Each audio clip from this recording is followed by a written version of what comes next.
thought for a second that might be an innovative way to introduce people. Here, the truth of the matter is we have three very innovative leading people up here, and we're very lucky to have them.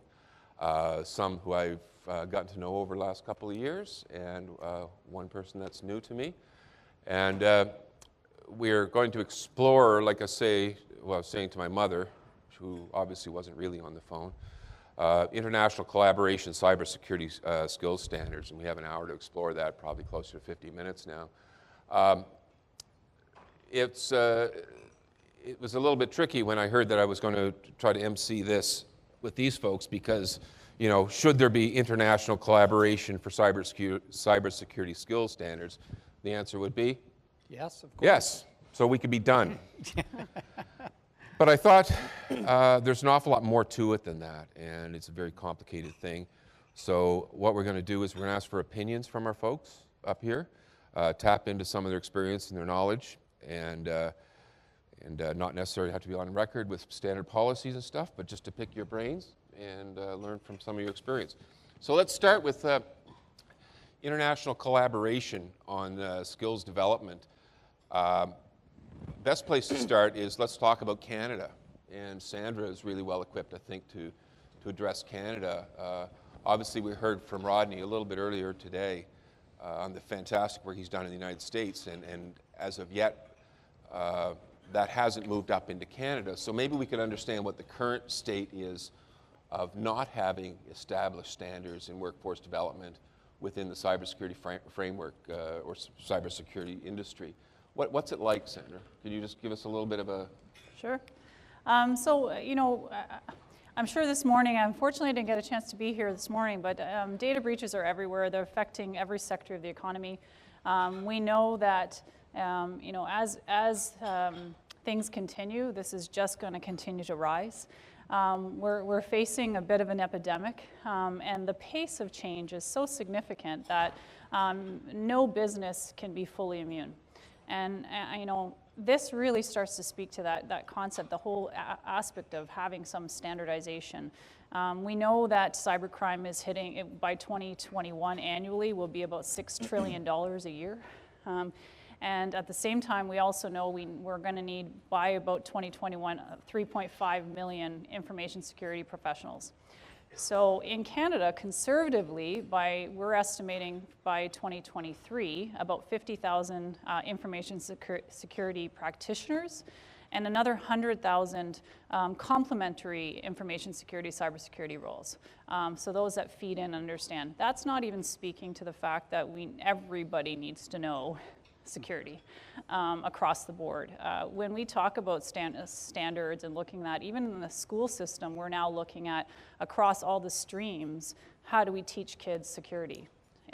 What do we need to be doing? So as a country, our employers don't even know where to start. We're struggling with the pace of change. We're struggling with that. So I think we're a bit behind the 8 ball. Just out of the fact that things are moving so fast. And so what does that do is it really precipitates the need for more forecasts around better understanding of information security and cybersecurity. So getting a better picture and lens of where we're at as a country and in a global context. Better understanding of agglomerated skills. So what's that whole set of skills that we're needing as a country. And I think then leveraging like the UK cybersecurity side of things, what NICE is doing. I think there's a lot of standards that are out there, and for us, the criticality of, again, forecasting, understanding what the skills in our country are needed, and then complementing that with partnerships and collaborative approach. I think the only way to be successful is if we work with academia, with the policymakers in government and industry together as we build out skills standards. So as we want to talk about full international, like that's kind of the state of things in Canada. Obviously we need some change, right? We have that gap, and it's hard to forecast and to address that gap until, if you can't measure, you can't fix it, right? So I'll throw this out to Will or Rodney. Are we alone? Is Canada the only country that, in your experience, that you've run across that really hasn't adopted a framework, a workforce framework for cybersecurity, or is there other countries that are suffering the same as we might be? I'm curious what your mother said when you said you were at a cybersecurity conference. Did you say, what is that? Because that's what my mother says, what is cybersecurity? And that may be a generational thing, but a few weeks ago we had a panel with some executives from business, and they said, we don't even have a definition of cybersecurity, let alone the standard to help me define my work. I wanted to run across the room and say, yes, we do, but I think you're not alone in terms of having a conversation with a common lexicon or taxonomy. Okay.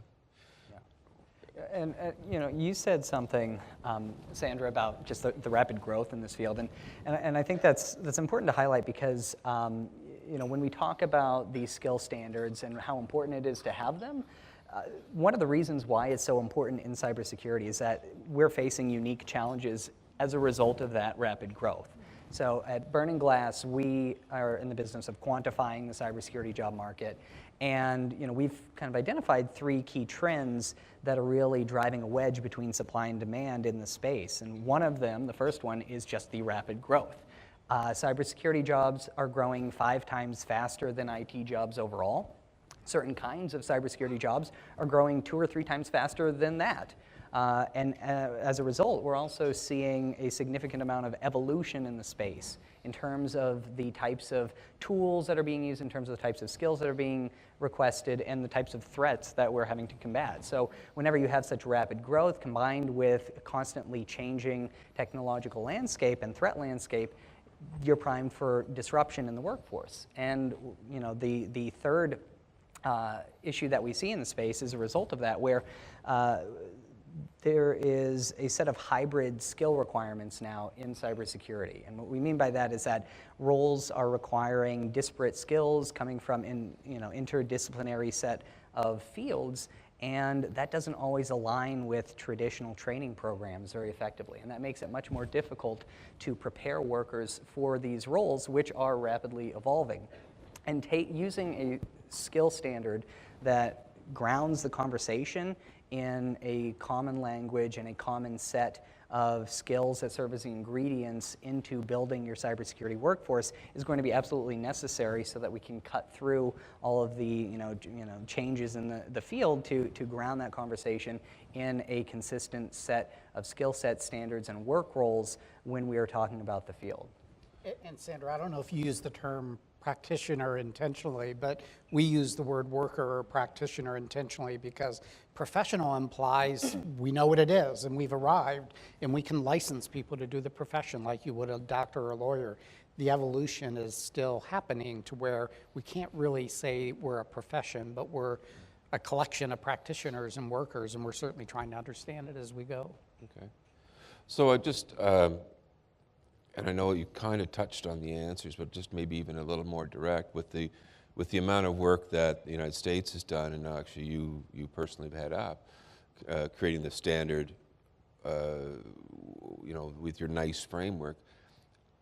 How is that developing that framework, bridging the gap between the clear demand that we're all talking about, and the supply, and people rising up to meet that demand? Do you understand my question? Mm-hmm. So we're talking heavily on the demand side. What about the supply of people's bringing their skills up? So how does having a framework assist that? Does that make sense? Yeah, so as I said earlier, the framework is not just for employers or job seekers, it's fundamentally for education and training providers. And just to give you a sense of the evolution in the United States, we have centers of academic excellence in cybersecurity that this is the 20th year since they were started. We now have 232 of them and expect to continue to grow that. But it's been 2 decades in the works of trying to standardize the curriculum, the academic degree process, and that is enabled by a common language and lexicon like our NICE framework that has knowledge, skills, abilities that they can teach toward. And even that Center of Academic Excellence 2-decade-old program is continuing to evolve. And they're just recently coming out with some revised criteria for the colleges and universities that want to apply and be a part of it. Our certification bodies have, I think, been the most flexible and adapting to changes in our framework and trying to keep up with the modern times. Academic degree requirements take a long time to make it through governance processes. Even in the federal government, our US Congress passed a law 2 years ago called the Federal Cybersecurity Workforce Assessment Act, where federal departments and agencies had to identify who was a cybersecurity worker and where the gaps are. And even in those 2 years, even though we had the framework, things have evolved to the point where it's a continuous evolutionary learning process for all of us. So to speak on, again on Canada, because I'd like to kind of use Canada as a litmus test against some of the other international players that may not have a framework yet. Within the Canadian government, Sandra, who's driving the workforce development side? Obviously, we've got government agencies, and maybe you can even touch on that if you're able to. That's identified the needs. Like what steps are we planning? Is there anything that you can speak on there? I can't speak for government because I'm not government, but Right. I've been in a lot of conversations with a lot of the various ministries and departments. I know it's a critical area, and I would say instead of who's talking about it is like everyone is. I think it's just because when you don't necessarily have the standards in, you don't have everything in order, you're having the conversations behind closed doors, working your way through to build strategies, to build the frameworks. And I think there's a lot of conversations that are happening, consultations that are happening, strategies that are being built across all of them. Like, this is a multifaceted space. I think cybersecurity affects every ministry. And as a result, there's somebody within all the ministries focusing in on it. And take that municipal, provincial, and federal. It's so critical. I just think that soon enough we have to create a larger voice to the impact of that. But there hasn't been a meeting that we've attended where security doesn't come up. Okay. So I guess I'm trying to take this conversation from where we are now to where we want to go to what's in the future. And obviously, I think we have a bit of a sneak peek of where we want to go with Rodney's great work in the US. Mm-hmm. So maybe, Will, with your analytic side of things, can you talk a little bit about what the environment in the US very similar to what we're living now in Canada before the standards came in and Rodney's work started kicking in? What change have you seen, I guess, is what I'm asking, and what would we expect to see as we adopt standards? Sure. So I think one of the main changes that we've seen in the United States, which does serve as a good, I think, bellwether for other markets in other countries, is that on the training and development side, there's been, it's just made it much easier for them to respond to employer demands. When they have this standard framework, they can tailor their courses to map back to it. They can build their training programs to align with what the market is looking for. And I think that the second piece that we've been able to start to do with CyberSeek in the States is take that framework and then actually quantify where demand breaks out across the different categories within the NICE framework, which allows us to essentially, provide recipes for the workforce development. I think you can think of it as the framework itself. It provides all of the ingredients necessary for a cybersecurity workforce, and then once you have the data that quantifies where demand breaks out across that framework, that can help you build recipes that align your training workforce development with the needs of your local workforce. And you said something this morning, Rodney, about how these workforce development initiatives in cybersecurity, they have to come from the local level. And that's definitely something that we see in the data in CyberSeek and all of the research that we've done at Burning Glass on this field. Just taking the nice framework and saying, okay, we need to train the same number of all source analysts and the same number of chief privacy officers. That's not how you want to go about it. You want to know how demand breaks out across those different categories so that you can tailor your workforce development training initiatives to the reality of your location. In New York City, for example, we see a very different breakdown of demand across the workforce framework. Securely provision is the largest category there in terms of workforce demand versus operate and maintain in most of the country. And so you have to have some flexibility in how you implement your workforce development policies, even when you're using that common structure. And I think that's something that we're starting to see happen more in the States. They're using that common nomenclature, which is just helping everybody communicate more effectively. It lubricates those conversations. And then B, they're starting to see how they can take that information, pair it with signals from employers about how demand breaks out, and not just know what to train people in, but know how to allocate resources to the different training priorities. One demographic I didn't mention this morning that reinforces my commitment to community orientation is that in the U.S., a vast majority of students will go to college within 50 miles of where they grow up. And a vast majority of them will take a job, their first job, within 30 miles of where they go to college. And so this really reinforces the inherently local nature of the learners that we're trying to educate and the ecosystem they're going to become a part of. I don't know how that compares or contrasts with Canada, but that nature of students to study locally and work locally really reinforces that principle. We do see it in Canada. The challenge is, again, what is being taught and the pace that it's being integrated into the education system. So that's sort of that challenge that we're seeing facing in terms of, and even we're noticing in certain regions that at the secondary school level, they have cybersecurity, but they don't have a school to feed into in the post-secondary space. So we're exploring, like anything when you're doing workforce development, as you build a framework or a skills framework, you always have to look at interventions as you go, and because sometimes it's a long game in building that out. And so we're always looking at what can you do in the education system and how do you start that and pathways. So we're looking at building a cybersecurity stream in high school. We're looking at what can we do around industry and education models for cybersecurity in post-secondary. So how do we bring industry in?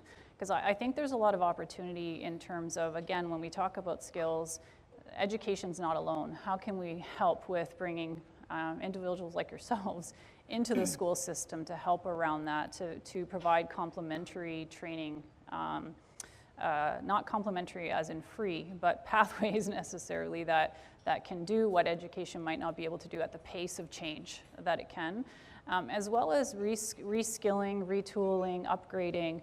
What can we do if grads are coming out with, say, computer science, or they're coming out even out of non-traditional, non-technical, what can we do to upskill them as we go forward in information security in these areas so that they can find these opportunities? So we're in that place of looking at interventions that can feed the workforce now, but at the same time know that systemic change takes time as we go forward. But I think coming back to that, having skills standards create some of those pathways that make it easier when it comes to training and development and that.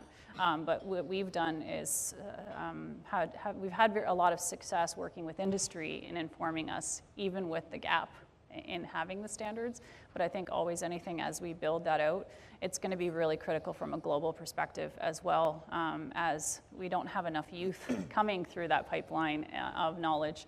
So how do we look at, as well, internationally educated professionals coming in and the broader workforce, look at gender, all those, our Indigenous youth, persons with disabilities. They make great quality assurance and testers. So what can we do in terms of kids with autism or things along those lines? Like looking at all the markets as we build that, what can we do as we create those standards? So the key thing for me always when we look at standards, any form of standards, also looking at the diversity, because as a country, that is our market. That's our supply. How do we make sure whatever standards we do develop are welcoming to the supply we do have in this country? Okay.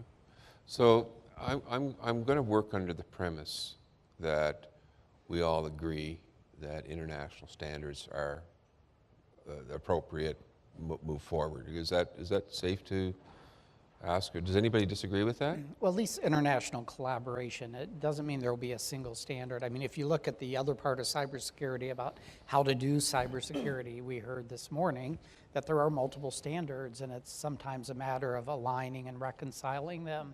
And even the NICE framework, which I know New Brunswick and Australia and some other countries are looking at adopting, they're going to make it their own in terms of their local needs and cultures. So, I think we need to be a little careful about the one size fits all, but making sure that we're collaborating and coordinating, to me, would be the key ingredient. Okay. Do you have any, Will, what do you think about that? Yeah, I completely agree with Rodney. I think it's absolutely imperative that there be international collaboration to the extent that you can utilize the same frameworks. That is wonderful, but you also shouldn't be completely dead set on having a one-size-fits-all standard, because there are going to be differences across workforces in some important ways that you might want to capture. For example, if you have a different mix of industries in one country versus another, there might be a different set of competencies that are going to be more important to you than others. We see that across regions within the United States. Having that, at least the high-level structure that the NICE framework provides is very useful in thinking about how different skill sets fit into that broader overarching structure. But I think that saying that there should be just one size fits all framework for everybody could be counterproductive if it forces us to try to fit a square peg in a round hole. Okay, good. So I'm going to give each one of you a magic wand for a second, okay? And one by one, I'm just curious. This is all opinion, right? So I'm going to start far down, Sandra. If you had a magic wand and you wanted to bring in standards into Canada, who would drive it? How would you drive adoption? Would it be driven from the government? Federal government, provincial government, private sector, academia? How would you? Who would drive the adoption?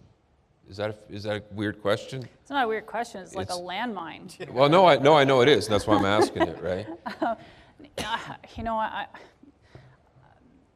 I can come back to you. I think everyone needs to drive it. That's my challenge. I don't think you can do it solo. I don't think anyone can own it without the other being at the table. You may change who's driving what day. I think no one can be in the back seat. This is too big of an issue. I think absolutely government has a critical role to play. It's the infrastructure. Like government is the infrastructure. From our roads to our internet through on what we're doing. At the same time, I think the pace of change requires industry as well at the table, and helping to understand and appreciate. Even competitors working together. Cybercrime is not going away. So if we aren't doing what we can to grow our workforce and grow our kids and everybody through the process, so I know it's like it's a soft answer in that sense, no, but it's a hard question. I don't think we've seen it in the past where somebody might be government might be pushing something or industry might, but if they're not all at the table with nodding yes, it doesn't move. So, I think this is too critical to not have everybody at the table. So, Will, you have a magic wand now. What about you? And let's not think about Canada. Let's pick a country out there that's seeing what's going on. And it's looking at, say, the U.S. or looking at maybe some of the other standards. Who drives it? I completely agree. It has to be collaborative. It has to be some of everyone. You said it might be a soft answer, but I think that is the answer. It has to be everybody. If somebody isn't on board, then it's only going to go so far. If the standards come from academia or policymakers, but they aren't in alignment with the way employers are thinking about the market, then employers aren't really going to bother with them.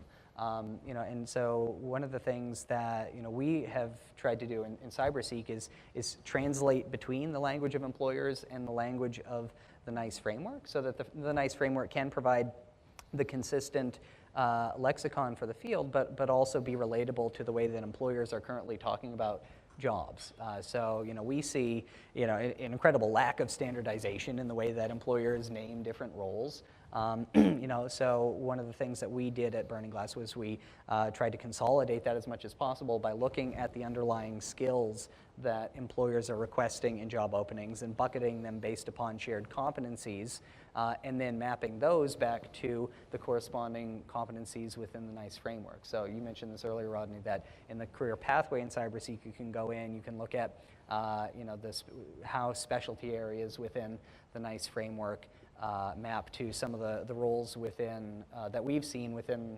the career pathway that's based off of what employers are calling some of these roles. So I think that it has to be some of everybody, and everybody has to be willing to try to speak the other person's language a little bit at the outset. And reach across the table so that you're not doing it in isolation, you are doing it collaboratively, and you're tying the existing kind of siloed nomenclatures that different people are using and bucketing them together into one standard eventually, but at first you have to recognize that people are going to be thinking about these things in different ways at the outset. So to the extent that you can reach across the table and make it as relatable to as many different parties as possible, that's going to make that collaboration easier. Yeah, yours interesting. Yeah, so I don't disagree with a lot that has been said, but a metaphor I like to use is we need a portfolio manager, and think about this in financial investing context. NICE has some statutory authority. We have a very small, modest budget. I kind of view my role as the collaborator, the convener of not only the federal government, but the private sector, and quite frankly, would love to have the private sector, much like the two companies that stood up here and put cash on the table for the future generation here, be partners with us. And so as a portfolio manager, I'm looking across the government, industry, and academia, and I'm diversifying my investments. I'm diversifying what I take a risk on and where I need to be more conservative, because it's going to take a variety of players and actions and activities that hopefully collectively is going to have a positive return. Some of them are going to bomb. Some of the high-risk things are going to fail. But if we don't do some of the high-risk things, then we're not going to experience the profit or the success that we're looking for. So the way I view this cybersecurity education, training, and workforce kind of space is we need somebody who's willing to play that portfolio manager and to diversify their investments, get a variety of assets in place to make this happen. Okay. Is there, so as far as the adoption and the traction that the NICE initiative is getting, is it where you want to be? Like where is it going to be? Like, here's your magic wand in 5 years. What's it going to look like? Where do you want to take it? Well, first I want my mother to know what cybersecurity is. But more importantly, I want business and company executives and employers to know what it is, or at least to know what it is in the context of employment. So I would have to say from an awareness perspective, that's our number one goal this year and probably for the next several years, is to get more awareness and use of the framework by employers, because that's going to drive everything else that we do, including the educational and training marketplace. So that first. I think secondly, though, I used the word loosely investment in this last discussion. We need more investments. The federal government needs to see it as a priority. State and local governments need to see it as a priority.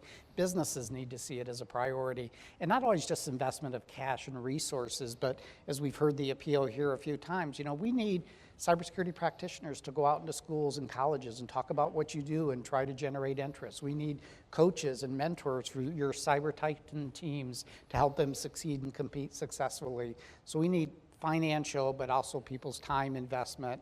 And then we just need that continuous vision of what the future is. And even though things are changing, I think we have a general sense that this is a really important, as we've heard numerous times today, national security, economic security, both threat and opportunity. Okay. So with every country being in some different degree of maturity along this, can we have collaboration internationally, or even with countries that don't have a well-developed framework yet? How do we? I guess the question I have written here, which is, what are the paths forward to strengthening international collaboration? What do we do? What do we do to get where we want to be in regards to international collaboration on bridging some of these gaps and skills? Anybody want to jump on that one? I bet not. Well, I mean, I think we just need to do it. Like, I think we're already started. I briefly met Rodney last year. I think, as we go forward, it's just, I can say we can consult ourselves out of doing anything, but I think we just need to act and do, and whoever wants to be at the table to start looking at doing that mapping and exploring it. That's the best way to just jump in wholeheartedly. I think there's some champions across all the spaces, from government to industry to education, who can come on board and make it lean, start the process, and then bring others. Once the train is moving, bring everybody else who wants to get on the train, and move it. I guess that if there's a theme of where I'm kind of going a little bit is a lot of talks to the students and other employers, even out having a smoke, is how do we make this tangible? How do we help get Joe or Jolene a job in cybersecurity? And the framework is obviously fundamental to give us direction, but I'll throw this out to all of you. Like, how are we messaging to people that want to get in it now? Where are the results? How do we action this? Become a cyber titan team. No, do you understand though? Yeah, It's everybody's a little frustrated because we've got great minds. I'm going to come back to say voice. We have to start talking about it at the level that it is, and everybody needs to. So we're not hearing about it. We're not seeing on the front of the news. Every now and then you see it. You see a global threat. Something has happened. We're watching it in the media. We're watching it in every TV show is doing it. But we're not taking a stance and moving it forward and looking at the criticality of it, at the stage that it needs to, where the influencers are. So if I look at it, I'll speak to it from the youth side of things. So parents, a lot of educators and a lot of parents don't recognize cybersecurity, information security, even as a skill that their kids need to know, let alone as an occupation, right? So when we look at this, I think the awareness of the opportunities in and around information and cybersecurity, even just starting at that, that piece, if we're talking about it from a youth perspective, it's not there. So we're almost at the very beginning of where we need to go, but we need to get there fast. So I think there's a massive amount of awareness that needs to happen. I think getting into schools, everybody going into schools and getting that voice out, that the criticality of security skills, the importance of it, the importance of merging it across all disciplines, across all sectors, working with small businesses. This is a big area. Small businesses are not adopting technology. When they do, they're getting IoT and they're getting hit like crazy. We work with a dental surgeon who's the CTO in the region of Waterloo, helping them not get hacked. I think there's multi-pronged approaches that we have to look at, but all of that is still, I feel like we're still at the beginning in terms of the knowledge around this space and how important it is. Well, I mean, what an aha moment for me, actually, just that and what Rodney said, which was completely off my notes, that I didn't anticipate. I asked you 5 years, and you said you want your mother to know what cybersecurity is. So it's awareness. My mind has been on getting proper courses available. What is the awareness? What is the language? What's that going to achieve, Rodney? Like, is it acceptance that it's a legit career to go down? Like, what is the awareness going to achieve? And I think we're getting to something here, which is really interesting. This is tangible, right? Mm-hmm. So Well, if you feel that way, then how do we do it? Yeah, well, for one thing, my mother won't be calling me because she can't turn her computer on or get her email to work or other technological problems that generation has. But she has grandchildren and children, and she's neighbors and others that she can influence about the careers we had. I mean, for years I heard my parents talk about the careers of my grandparents, aunts and uncles, relatives, et cetera. And so I think the broader the awareness is, this is a legitimate career that not only can you make a great living, but you can have a really exciting, fun time doing it, then grandparents and parents and others, as somebody asked this morning, are part of that population.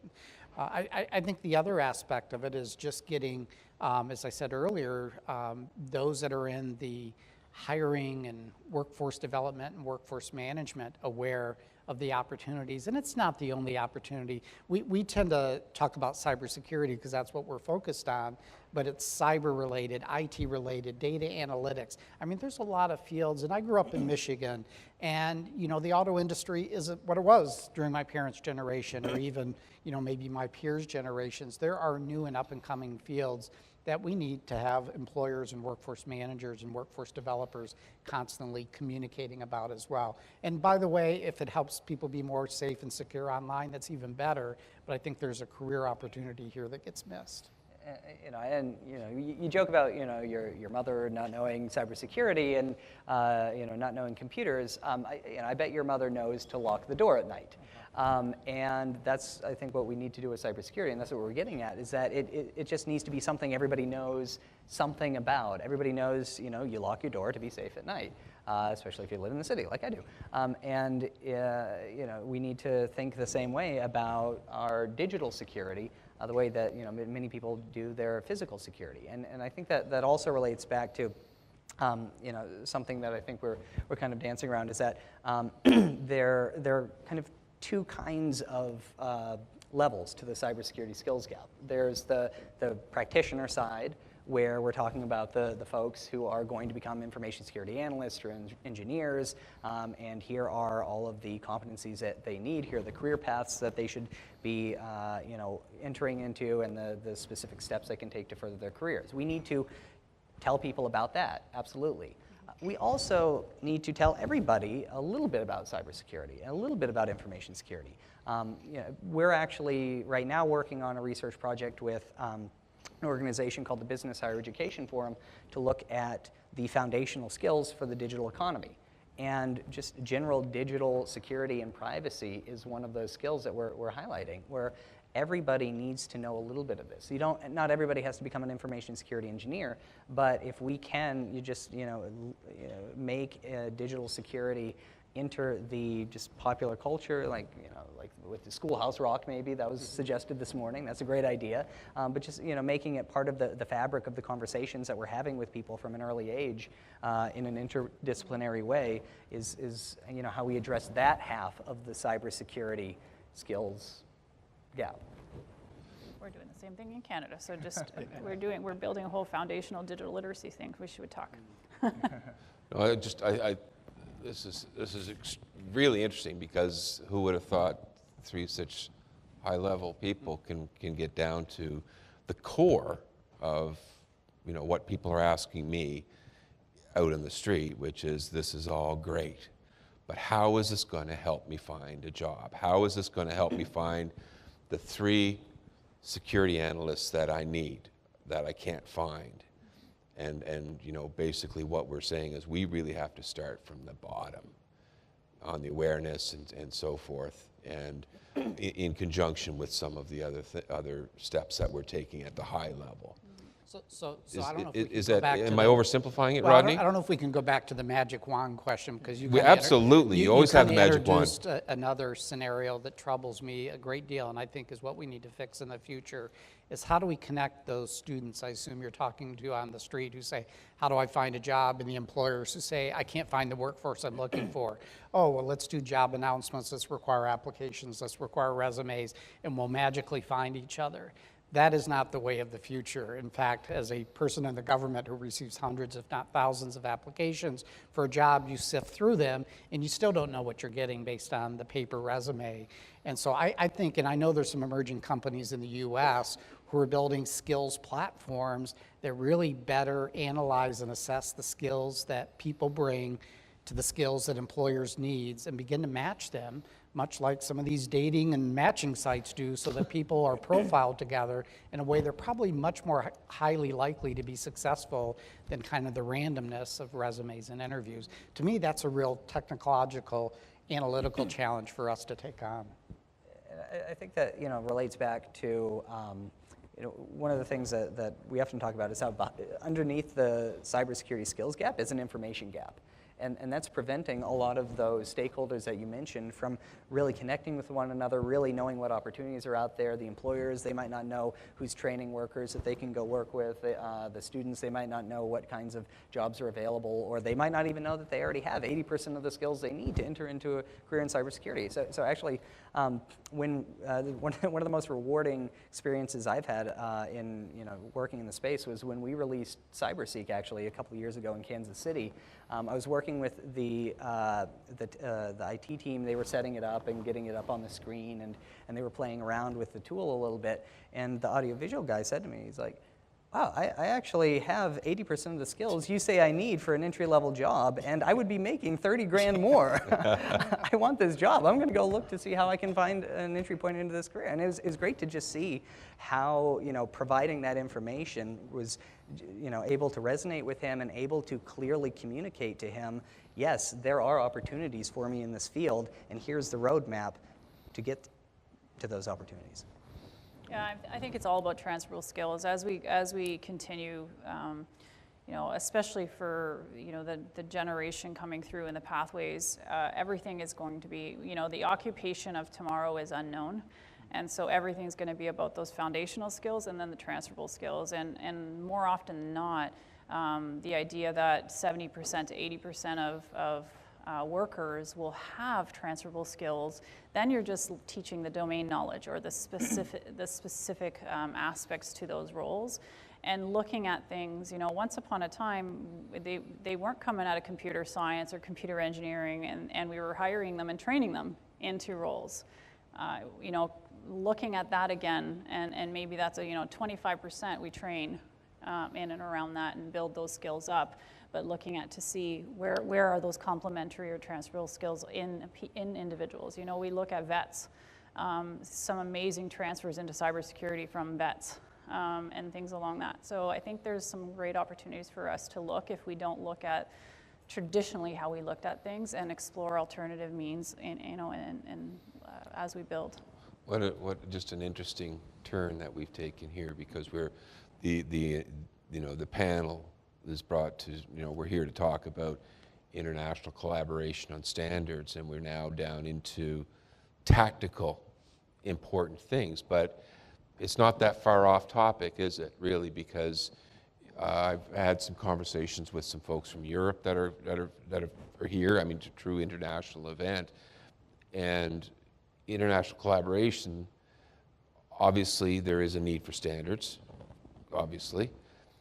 But if you're going to, would I be safe in taking from what you guys are saying that as you implement your standards and whichever ones they are, that in parallel or as soon as possible start developing a communication and information on what it is, and to do those twofold, so you're coming from the top and you're coming from the bottom, and that would, I would hope that we've opened a few eyes here with the fact of, broadcast. What is this?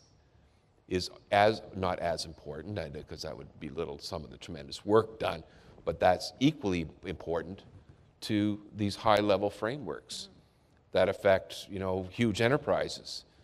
Explain to people what we're doing, and that's the path, the path to success. Would that be a way to kind of summarize where we've gone with this? Yeah, so this morning I mentioned our website, the nist.gov/NICE, and if you go into resources, you'll see a link to one-pagers, and the one-pagers were selected for awareness. We started with cybersecurity workforce demand. That was before we even had CyberSeek, but Burning Glass had some good data.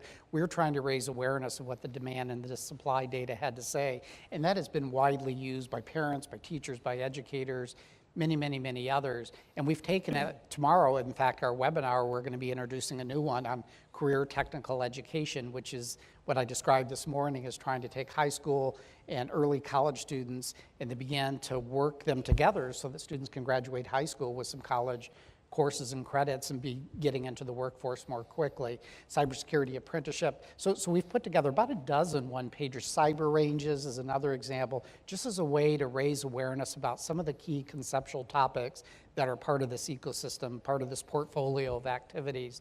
But on the other hand, we've also tried to raise awareness about careers, so that National Cybersecurity Career Awareness Week, this is only the second year we're doing it, but for all the reasons we're talking about, we need to get more people volunteering, mentoring, raising awareness about careers so that we can get more people interested in the field. Okay. All right. So what do you guys think about, maybe we'll see if anybody out there has any, we have about 10 minutes left, so let's see if anybody has any questions. What was there supposed to be somebody over from this side? Wasn't that Heather, you said? What, some grim faces, Rodney? What's going on here? Was there something in the meal? Hi, my name is Nevin Markow, and I'm a graduate student in cybersecurity at Brown University.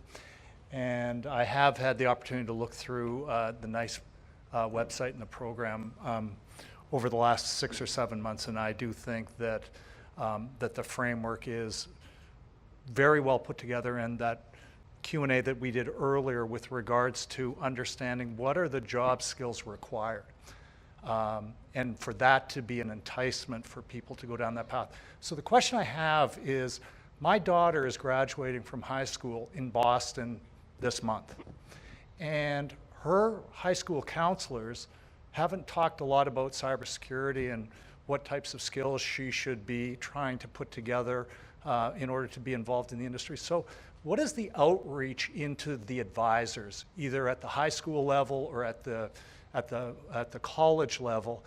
What are we doing there to get people's imaginations to say, gee, other than, rather than being an iron worker, maybe you'd like to be a cybersecurity professional where, that comp range is 70,000 to 250,000, and somehow that grabs somebody's attention and they say, gee, it isn't just all STEM kids that are going into cybersecurity. Maybe I don't like math a lot, but maybe I'm a really good organizer, and from the perspective of health, of HR, et cetera. So maybe just talk a little bit about how we're getting the message out to the young people so that they can actually engage and say, yeah, that's what I want to do. Well, she's in Boston, that's Will's problem. So Will, what can you do about that? Will's problem.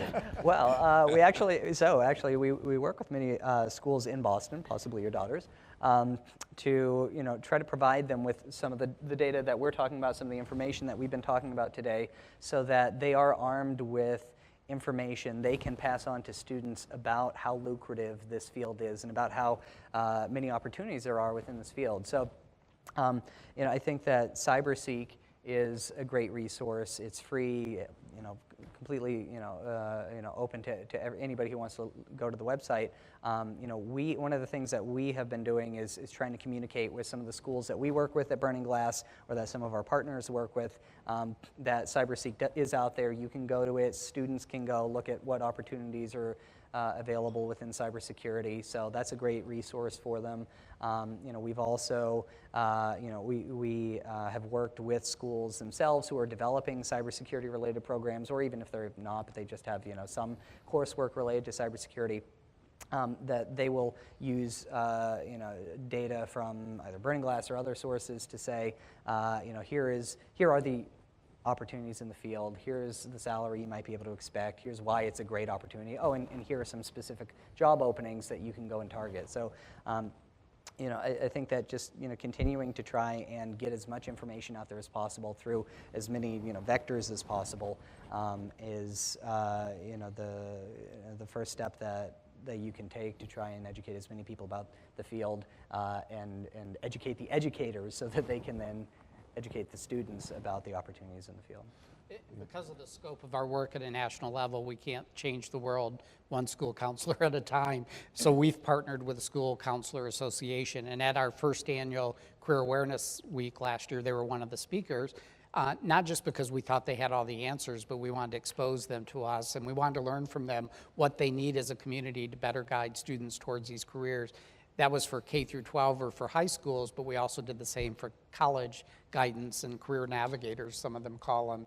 And that's an ongoing conversation. They also came and spoke at our K-12 conference, and throughout this year, we're trying to think about the, you know, examples of things they said as, can you make some posters so that we can hang in our offices for students to see? And I haven't been in a career office in quite a few years, didn't know they still did posters. But something very specific that we're exploring for our NICE conference in November is working with some of the career counselors to talk about the assessments that they give students. And not only the existing assessments, but are there some better assessments that are needed to direct more kids into these types of careers? Because many of them either don't know about the career or they don't have the assessment aptitude tests to direct students in that direction.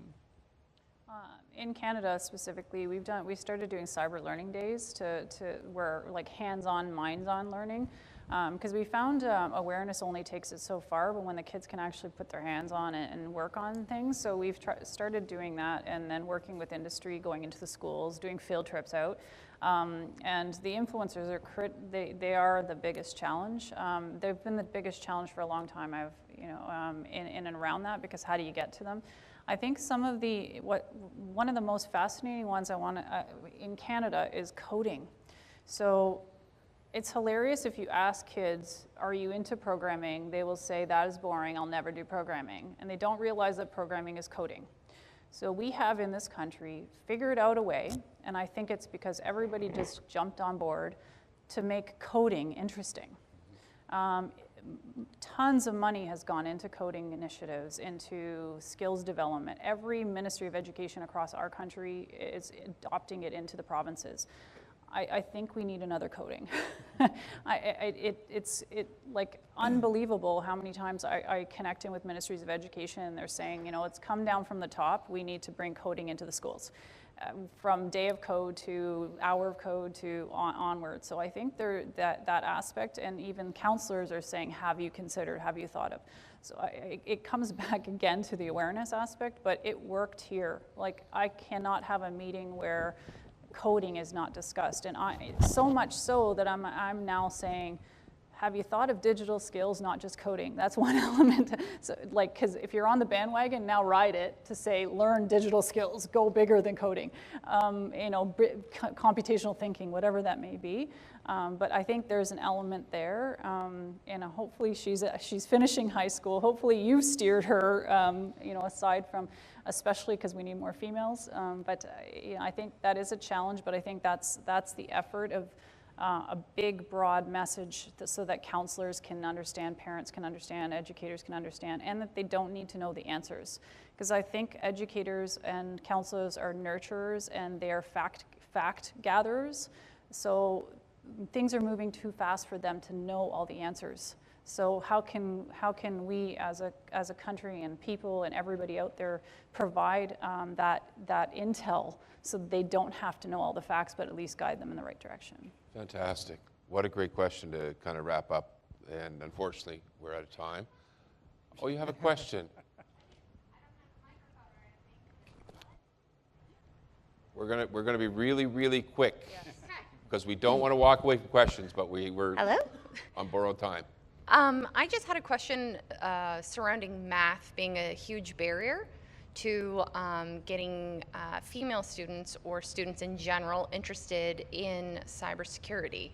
I'm developing a program and I am using the NICE framework, but I'm finding a lot of students are either lacking in math skills or need some sort of upskilling, and that's what's actually keeping a lot of students from actually pursuing this area. Is there any sort of initiatives or collaborative things that we could approach that issue? I will kind of briefly disclose, I mentioned the 3 reports to the president, the one that did the international comparison on readiness of our students for cybersecurity careers.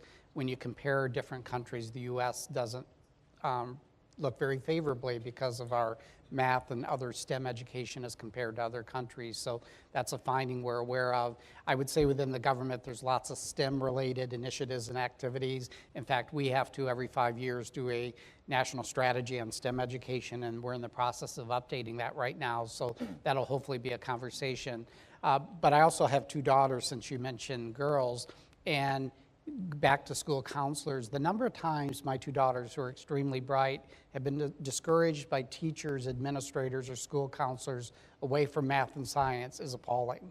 I have a daughter who will be graduating with a math degree to teach high school math, but all the way through her high school and college experience, if we were the average family, she would not be a math major because we were discouraged left and right.